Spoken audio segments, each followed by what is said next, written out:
ženy 8,4. Zvonil má 9. dvojice Karolína Majorošová Aneta, jezdecký klub jezdecké společnosti Ctínce.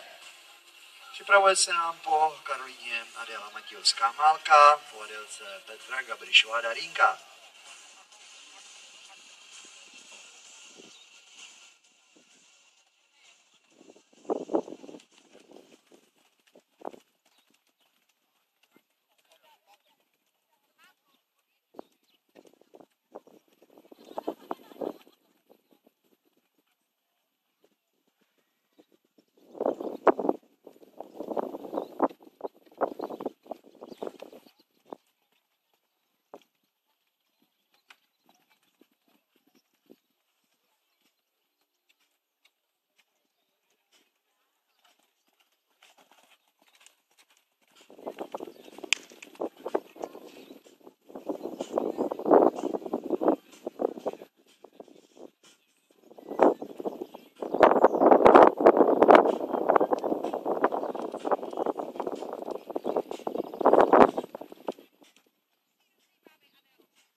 Takže hodnocení 7,9.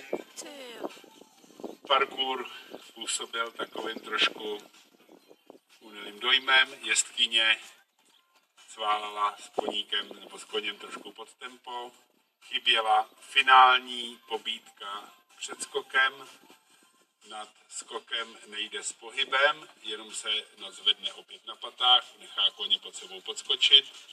A obrat mezi skoky číslo 1 a 2 byl celý prokřižován. 7,9 pro Karolínu Majorušovou s Anetou, dělí se nám o 4. místo s Anou Šeborovou a startuje 10. dvojice, tu je Adéla